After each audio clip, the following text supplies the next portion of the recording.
The CBS Radio Mystery Theater presents...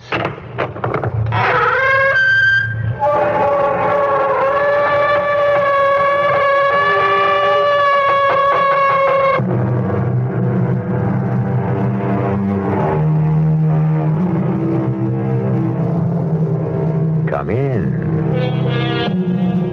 Welcome. I'm E.G. Marshall. There's a certain kind of real estate which is special and unique. It can be at once the best or the worst place of all to be. If you want to hide from the world, shut away everyone else, and have perfect solitude, it's the place for you. But if you love your fellow man and value human contact, as most of us do, this paradise can be the very worst kind of hell. The piece of real estate is an island, and this is the story of a very special island.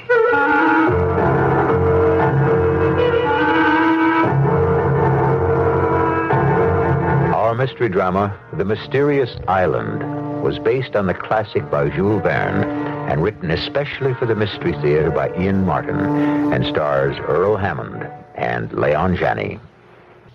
I'll be back shortly with Act One.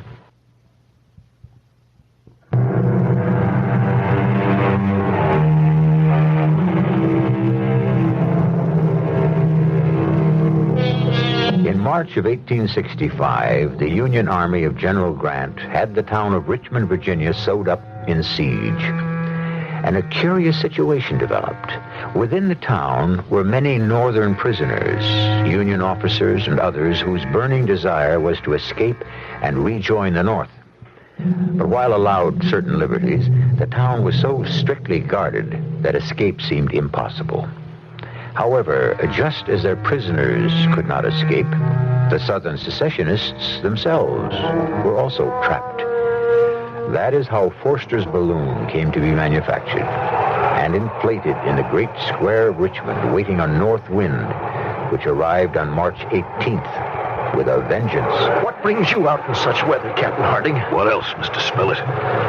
Escape? Whenever the weather is bad is the time. The worse it gets, the better our chances. Have you a new plan? I've been approached by someone with a new idea. Who? His name is Pencroft, a sea captain and a navigator. Well, we can hardly hope to escape by sea, so we have little need of a navigator. Don't be too sure. Suppose we were to escape by air. By air? How? We're looking at the means right now. Foster's balloon. Are you mad? We're not aeronauts. I am an engineer. Pencroft is a sea captain. We have some qualifications. And what about me? You, Mr. Spillett, will have a front-page story for the New York Herald. And what a newspaper story for a war correspondent to write. As if I'm alive to put pen to paper. No, it's impossible. The craft is too well guarded, and besides, Jonathan Forster is scheduled to leave today. With 5 heavily armed men. The gondola is packed with $2,000 in gold, ammunition, and stores. But if Pencroft is right, he will delay his takeoff. Why? He reads this wind as the leading edge of a hurricane. Forster won't risk it. And you propose we should? It's a chance that may never come again. How many are we? Myself, yourself, Pencroft, and his son. How old? A boy, but full grown. We can't very well leave Pencroft behind. It was his idea, and he won't go without his son. Very well. When? Tonight, after dark, at 10 o'clock. And keep your fingers crossed that the wind does not die down before then. And so began an incredible adventure. As a writer, it naturally fell to me to keep the record of it. And weird and unbelievable as it may seem, I have tried to keep it faithfully. The hurricane that Pencroft had forecast became a reality. And when the soldiers guarding the balloon had run for cover, that was when we made our break. Captain Harding, do you think we dare try to take off at this? It's our only chance. What do you say, Pencroft? Ed and me was ready to set out alone, though I know nothing of sailing a lighter than aircraft. With you along, Captain, your knowledge of balloons, we're doubly ready. Well, Gideon, are you with us? Well, if you think I'm going to miss out on the best story of the war, you're crazy. I am with you. All right, now listen. Luckily, the wind's blown out the gas lamps, so we've got the dark as well as the mist to shield us. But we'll take no chances, since none of us are armed. We'll split up now and each sneak up to the balloon from a different side. We meet there in 5 minutes. Hurry, Gideon, we're ready to cast off. Where's the boy? He was supposed to come from the east. I'll have to go look for him. Give him a chance. In the meantime, all of you, help me get rid of the ballast bags. I won't go without my boy. Here he comes now. I'm sorry, I didn't mean to keep you waiting. What happened to you? It was Top. He must have broken his chain. Who's Top? My dog. I told him he couldn't come, but what are they doing to him? Oh, he's roused the guard. Pencroft, grab the boy. I've got to go to him. I've Looks got like to go he's to coming him. to us. Cast off the cable on your side, Gideon, while I get mine. The dog jumped aboard. Top wants to go with him. Bring him. Get him overboard. It's too late. We're 20 feet off the ground already. Thank heaven we're rising fast enough to get away from their bullets. We've made it. We've escaped. We're on our way home.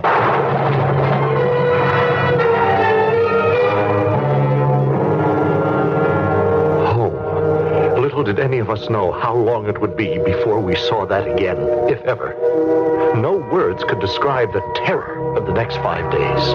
The full rage of the hurricane swept us through the air, tossing and turning the gondola basket like a pendulum till all of us were airsick. By night, the captain could not dare risk a descent, and by day, a curtain of swirling fog shrouded the earth. For 5 days we rode the whirlwind, surviving it Lord only knows how, till at last, that morning, for the first time, the mist parted below us, and we saw The sea. It's sea beneath us. Yes, and we're falling fast. What's that sound? There's a rent in the balloon. The gas is leaking out. What can we do, Captain? Get everything overboard. Lighten her as much as we can. What about this gold? Over with it. It's over $2,000. Good, it might buy us our lives. Over. Come on. The food, Captain. Everything, even the guns. It isn't doing any good. We're still falling. Land, Captain, land! Top slot first, land! Where? Neb, you're right, boy. Off to starboard there. We'll never fetch it. We're almost in the sea now. Oh, we've got to lighten her more. There's nothing left to get rid of. Yes, there is. We'll cut away the gondola itself. Quick, all of you, climb up on the net around the balloon and cling to it. The wind's carrying us toward the island. But Top, he can't Up get up you there. go with the others, boy. I'll hand Top up to you. Here. I've got him, okay. Hurry, Captain. Hurry, we're almost on the wave top. Just one more cable and What happened? We took a wave broadside. But look, it bounced the balloon up into the air. We're going to make it to land. We're going to... No, Top. What is it, Neb? The captain, Dad. The captain, he's gone. And Top went in after him.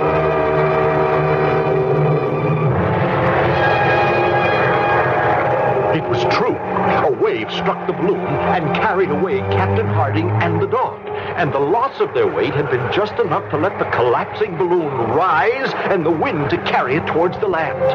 Now, just before we came to the shore, the balloon, half inflated, fell again to the sea. And with the wind driving it and us clinging to the mesh, we were rushed to the shore, battered by the surf, fighting our way to shore, exhausted and half dead. Easy, lad. Easy. We'll find him. Oh, never in a sea like that. Any sign of them, Gideon? I didn't have much hope, and I was too exhausted to go far. What happened to the balloon? Soon as we cut ourselves free, the wind took it. It's gone, too. It's Top. It's Top. Here, boy. Come on, boy. Oh, Top, you're alive. You made it. The dog looks in good condition. Strange. Something stranger. His coat's near as dry as a bone. How could that be if he come out of the sea? Well, he didn't. He came along the beach and... Hush, boy, hush.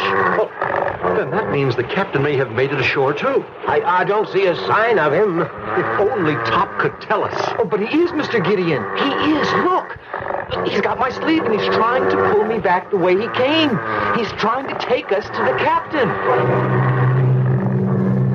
We followed the excited dog. He was leading us into the tropical jungle. Now, after fighting our way for nearly a mile, we came out in a clearing off which opened a cave. And in it, we found... It's the captain. Down, Top, down. Well, I only hope he's still alive. Captain. Captain, can you hear me? Neb, here, take my hat. Get some water from that stream. Yes, Father. How is he? Well, he's unconscious. Oh, that's a bad gash in his head. But otherwise, he seems unhurt. How in the name of all that's holy could he have got out of that sea, crossed all them rocks, and dragged himself here? Yes, it seems impossible. But we haven't time to worry about any mysteries now. We have to try to bring him to. As I worked over the captain, my mind was busy with many questions. Where were we? Was it an island or a continent? Did it have inhabitants or not? And how could a man with so serious a concussion, exhausted from a long swim, have possibly dragged himself across those jagged rocks without injury and found his way a mile deep into this tropical jungle to the safe haven of this cave? I can't answer your question, Gideon. When I hit the water, I was knocked half dizzy. I swam as long as I could, but the waves were terrific. The last thing I remember was thinking I'd had it and blacking out. You don't remember anything about getting to the beach or finding your way here? Not a blessed thing. And Top? Oh, I remember his swimming beside me when I blacked out. Yes, but he could hardly have dragged you ashore. Hardly. Well, you'd better rest. Gideon, where are we?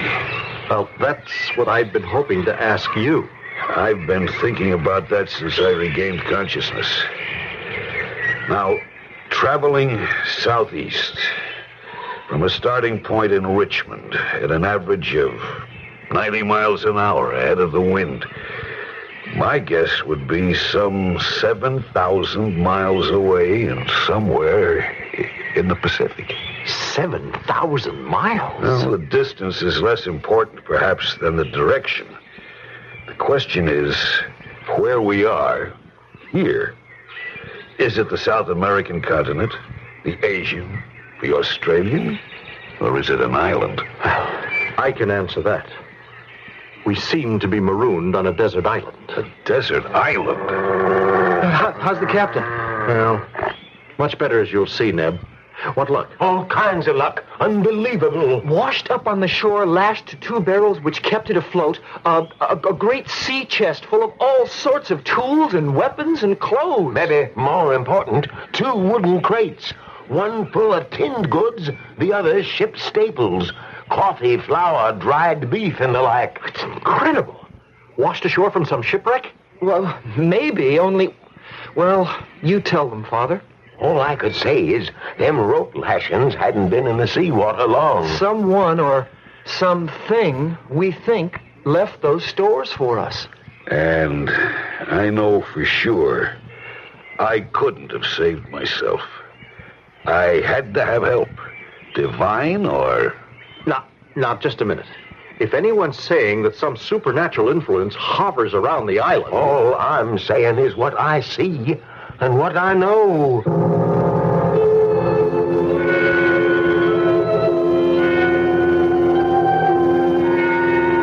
Well named, the mysterious island, with its unknown benefactor who seems to protect our castaways. Is he real or imagined? And can he still protect them from all the dangers yet to come? If he exists, will they ever meet him face to face? I shall return shortly with Act 2.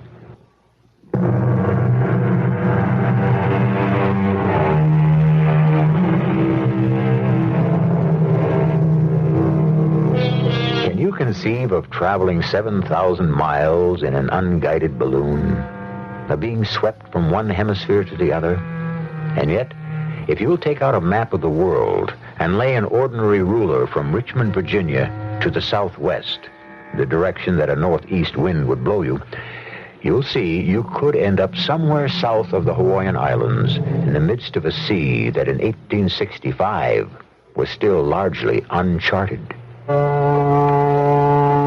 If indeed some other presence invaded our island, during the next month we had no further evidence of it. We were all too busy with our various tasks, and Captain Harding with regaining his strength to think much further about it.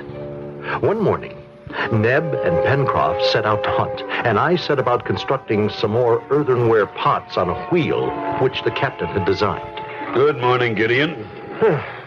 Morning, Captain. It's a beautiful day. Seems so to me. Thanks to you, Gideon. Nonsense. I've done little. Without your leadership and knowledge, we'd all have been in a bad way. Now, this potter's wheel, for example. Without it, no dishes.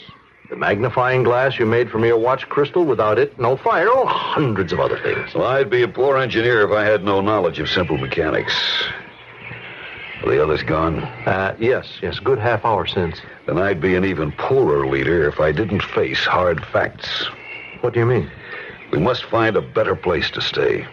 But, Captain, we have shelter, water. Oh, I know the insects are bad at Gideon, night.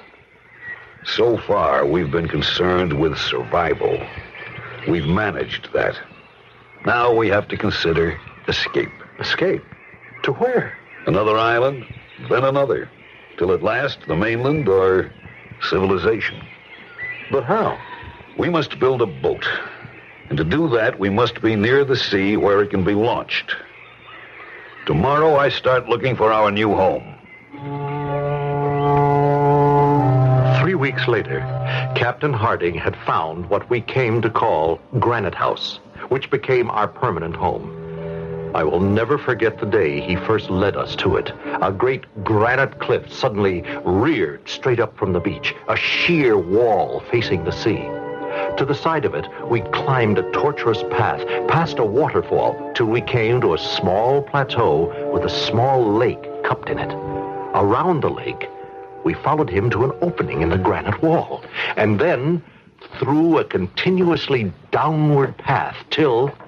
Seems like we're on our way back down to the beach again, except inside. Exactly, Mr. Pencroft. Well, we must have come a couple of 100 feet through this narrow cave, Captain. Not much further. This is a fascinating formation. At one time, I believe the lake above and the sea itself were one, filling these caverns. It won't come back and drown us now, will it? No chance. You'll see why in a moment. Now, welcome to your new home. Why, it's huge. And all those windows opening onto the sea. That's why the sea no longer boils up into the lake. It broke through the granite eventually. Oh, it must be 60 feet down to the beach. A little less. But if we lived here, we'd have to have all that climb up and then hundreds of feet back down again. Not at all, Mr. Pencroft. We would build a stout door to protect our rear. Rope ladders from our windows to come and go, which could be drawn up if need be. Use the waterfall for power to help our machines, and build our boat ready to be launched in the river mouth down below. Well, I understand, Captain Harding, but do we need all that protection? Who knows? Are we not all sure there is some other presence on our island? We moved in, and we made it home, and we started to build our boat, the Bonadventure. Looking back over my diaries, it is hard to believe the time that passed almost unnoticed, but even harder to believe the amount of work that was done. On one of his exploring expeditions, Captain Harding had discovered the tattered remains of the balloon trapped in the treetops. These had been brought back to make sails. And at last, the great day of launching had happened, and we sailed within the lagoon, finding the Bonadventure handled very well. It was just at dusk, as we were returning to our mooring, that a strange thing happened. Help, Neb. Come about. What is it, Pencroft? Darned if I know. There was an eddy there, like there might be a rock. But watch out to come about. Clear the boom. Trimmer, Neb. Aye, sir. No, hold a minute. Let her fall away. Now what, Ben? Right there, Captain, where I saw the water break like an eddy. See it? There, a bottle floating. We came about, circling again. And sure enough, there was a bottle bobbing in the water. Penn sent Neb over the side for it, and in a few minutes, we hauled him in, wet but triumphant. What have you got, lad? It's just like Father said. A bottle. Give it here. Here you are, sir. Let's see if we can get this cork out. Yeah. There's a message inside, or at least a paper. Can you get it, Captain? What does it say? Just these words. Help, please. Castaway, Tabor Island. 153 degrees west longitude, 37 degrees 11 minutes south latitude. Why, well, that's not over 70 miles. Just over the horizon. We could make it in this craft easily as sailing downwind. But not all of us. It's near dusk. Head for the mooring. We'll set all our courses for tomorrow. I won't go into the discussion that night at any length. It's enough to say that since the boat could not handle more than 3 people, only 2 of us could go. At first, the captain and Pencroft seemed the logical pair, but Pencroft proved to be stubborn. He didn't want to be parted from Neb, and I had to agree that he was right. Everything we attempted was full of danger, and our boat was at best very frail. Obviously, it could be best handled by a seaman and his son. So, uneasily, we bid them goodbye the next morning. During the day, we kept busy, but with nightfall, the captain and I returned to worry and the helplessness of waiting. I don't like the weather. Yes, looks as if there's a squall on the way, but it should blow over long before they get back. Should I have let them go is the real question. Another human being in trouble? What choice was there? If he's still there. Paper looked quite fresh. I don't think that bottle could have been long in the sea. Thinking back, that's what worries me. Well, nothing we can do but wait. With the fury of a demon, a tropical storm broke, and huge waves lashed at the shore below us. It was the night of the 3rd day, and we had expected the Bonadventure back this night. Could she live in such a storm? Where have you been, Captain? I climbed down the rope ladder. The tides washed all the way to the cliff.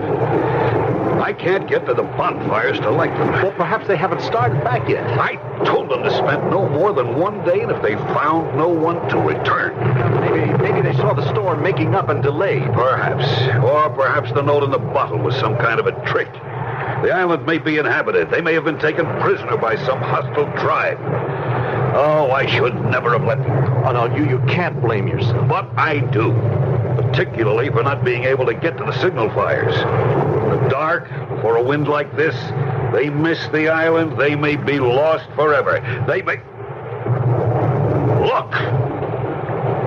Look, Kitty. The bonfires! They're lit! They're burning! Impossible.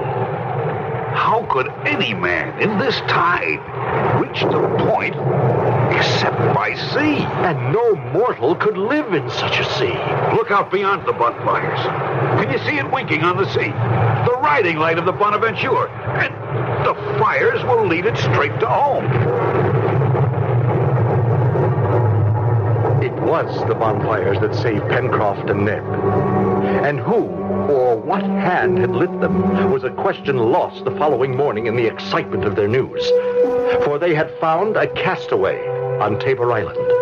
A new member had joined our society. He was tall, a mass of hair and beard, half clad in animal skins and filthy, more beast than man, and his arms were tightly bound behind his back. When we first reached the island, we thought there was no one there, although we did find an old broken-down shack, but that looked as though nobody lived there anymore either. Then we found him, running on all fours like an animal. When we tried to come nearer, he attacked us. And I don't think we could have handled him if I hadn't had a pistol to bring him to his senses. Oh, he gave me a whopper of a black eye, and we had to tie him up. He didn't want to come with us at first, and, well, he won't talk. You can't get a word out of him. Then you don't know his name or who he is or what he was doing there? That's enough. I'm British. What's your name? That's as may be. You ashamed of it?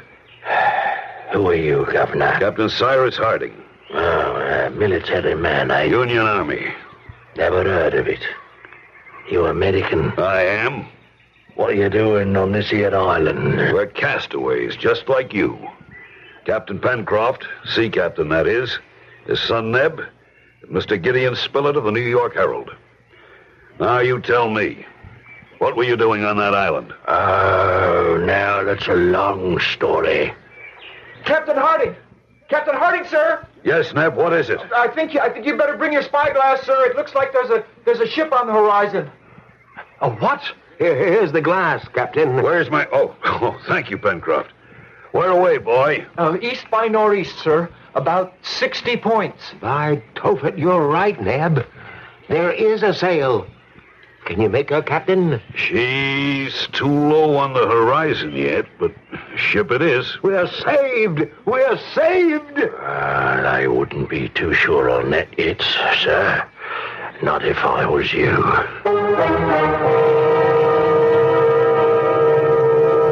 In the midst of their excitement, all four of them turned to the stranger among them, their wild burst of hope and enthusiasm dampened, chilled as though they'd been doused in ice water by the ominous tone of his voice. What does he mean? What enemy could the approaching ship turn out to be? I'll return shortly with Act 3.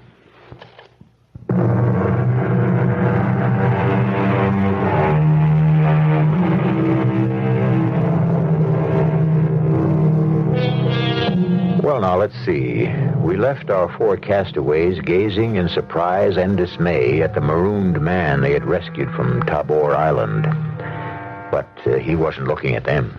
With his arms still bound behind him, he had moved to one of the great windows in the rock of Granite House and was squinting out to sea with a seaman's eye, his gaze fixed in the direction of the faraway sail, just clearing the horizon.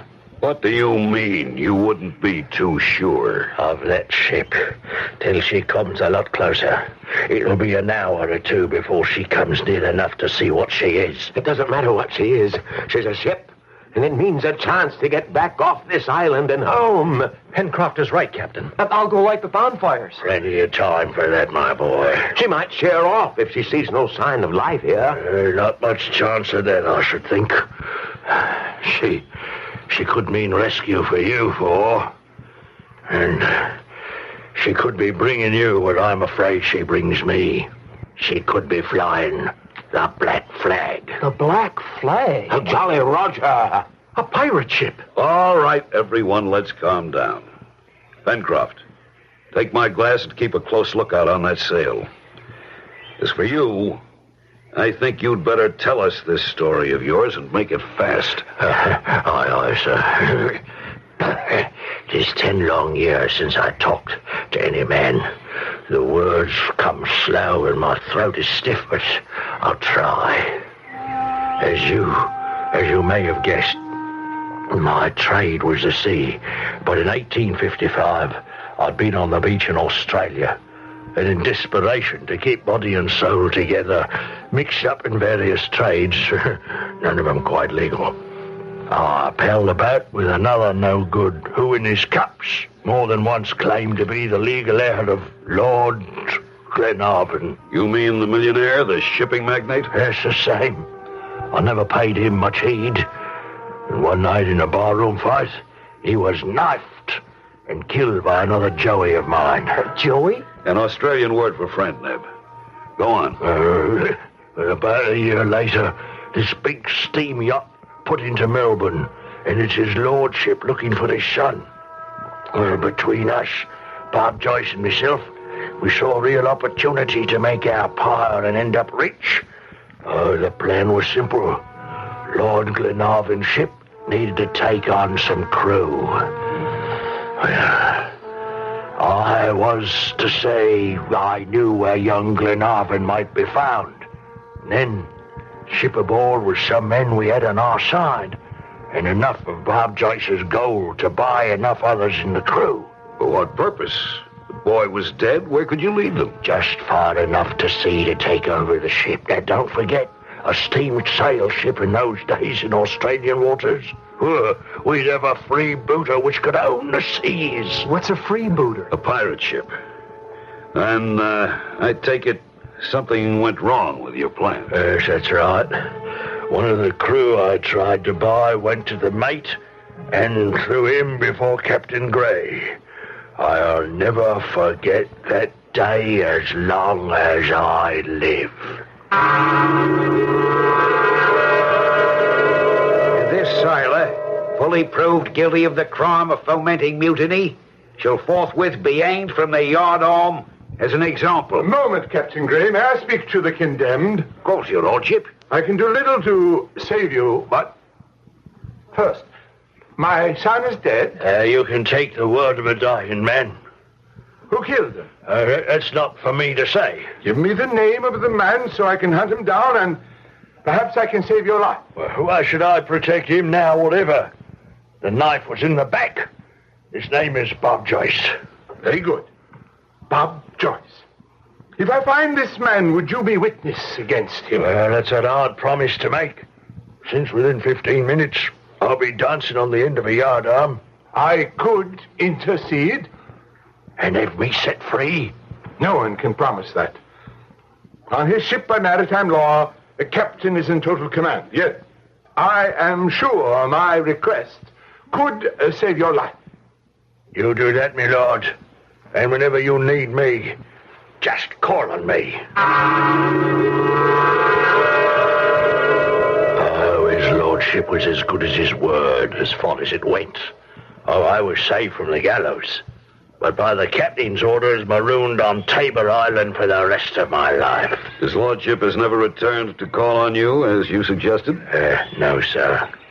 Why do you suppose that is? Well, until 2 years ago or thereabout, I had supposed because Bob Joyce was dead. And then... And then?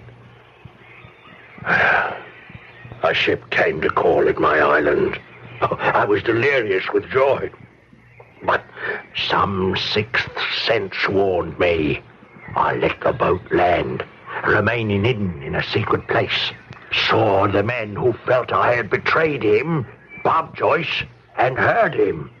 He vowed he would search every island in this area until he found me either dead or exterminated. Well, why was he so violent against you? Because he felt I betrayed him, condemned him to a life of piracy and fleeing the hangman. That's why you're afraid of this ship we see bearing down on us. That it may be his ship. Yes, Captain. Because if it is, I'll give you my word for what it's worth, that he will destroy me and all the rest of us without a single regret.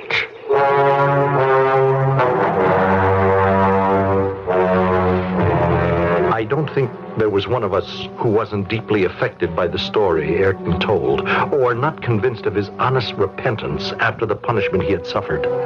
But we had little time to dwell on that. For under a steady wind, the ship was upon us sooner than we expected. Less than a mile offshore, she came about, and after breaking out the Jolly Roger...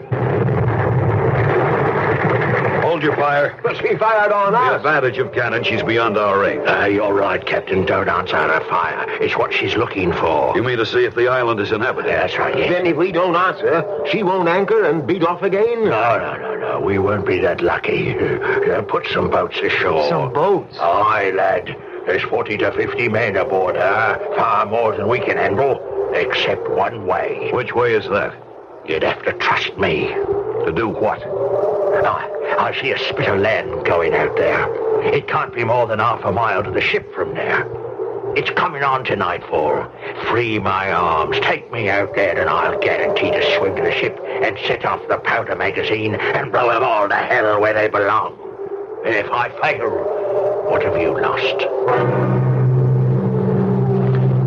Under cover of darkness, Neb and I sneaked down with him to the point, leaving the captain and Pencroft to hold the fort. Neb and I were armed with guns to protect him if he had to make a run for it.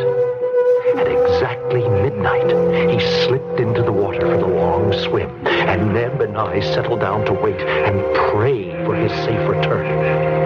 In less than an hour, all hell broke loose across the water in the dark. We got him. He was discovered. Now, that much is obvious. He We help him to escape. Mostly by keeping quiet and praying. The trouble is, we never should have risked this. Well, why? Because obviously now they know there's someone on the island. And it won't take long to discover how few of us there are. Well, why should they bother us? I mean, maybe they'll just sail away. No, I wouldn't count on it. They'll have to come to shore for water and...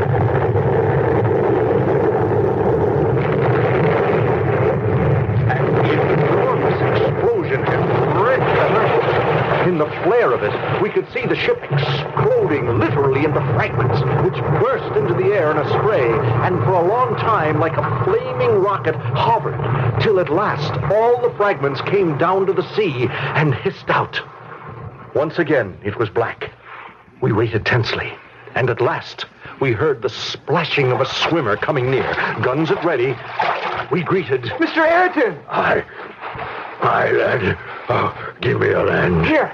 A long swim. And a worthy one. You got to their powder magazine. No, not I.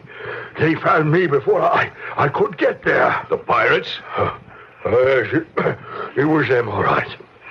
We all had a fortunate escape. Oh, thanks to you. No thanks to me, lad. But their powder magazine blew up. Not through my efforts. Well, whose? Maybe the good gods, but some other hand than mine. He's passed out, Mr. Gideon. Yes, exhaustion, I hope. Here, I'll take care of him.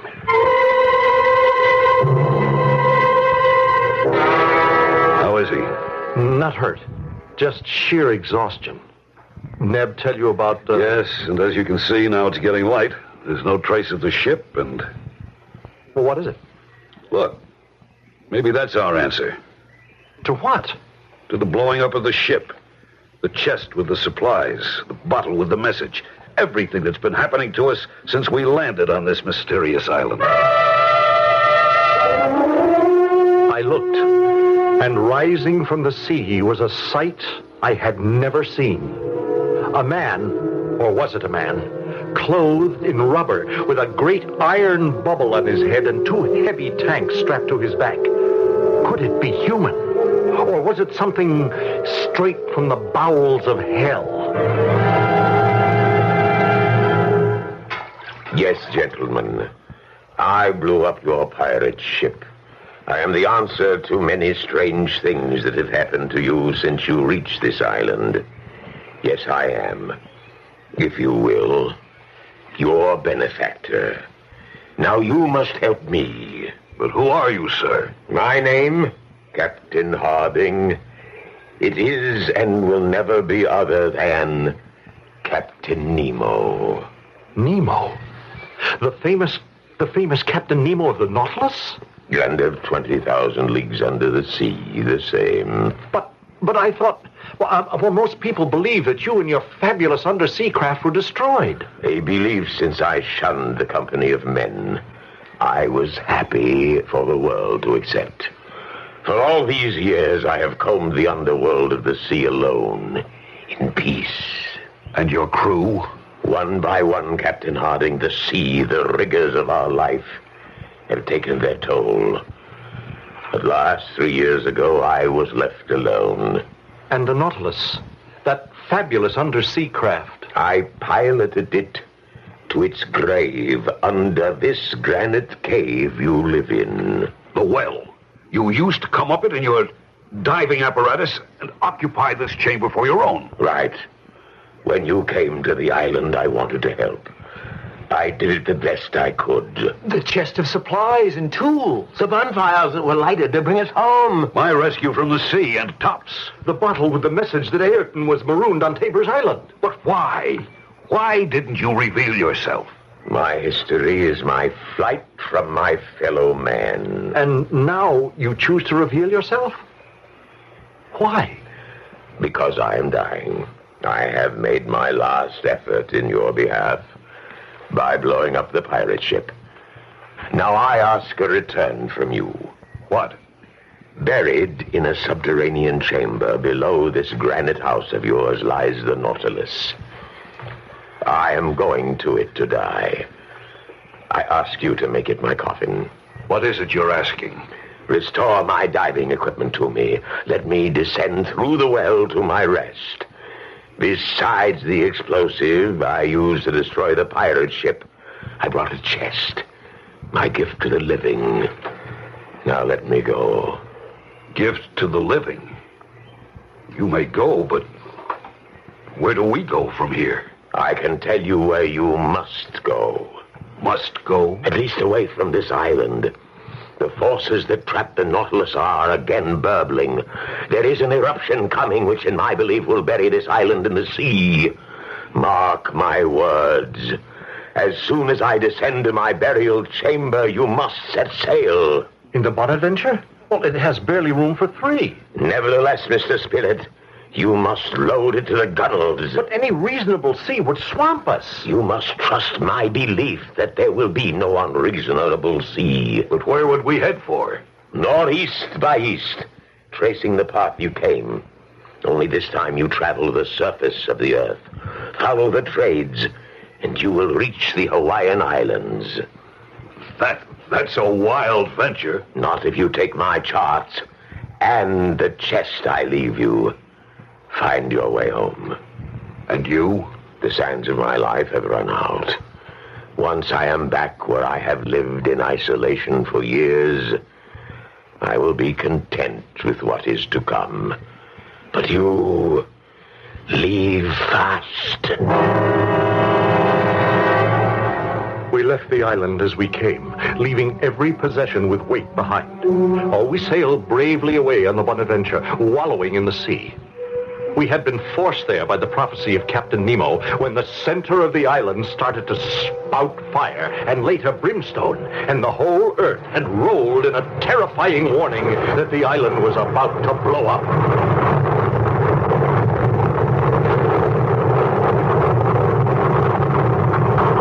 We watched while it did, and within all of us was a thankful prayer.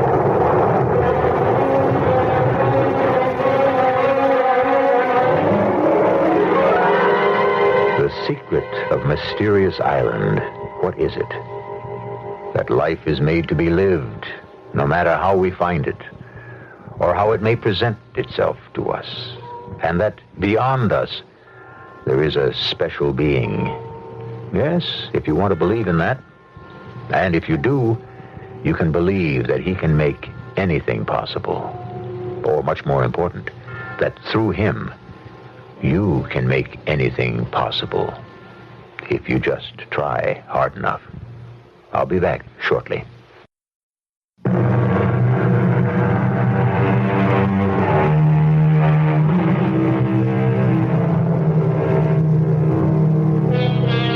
A unique and fascinating man, Jules Verne.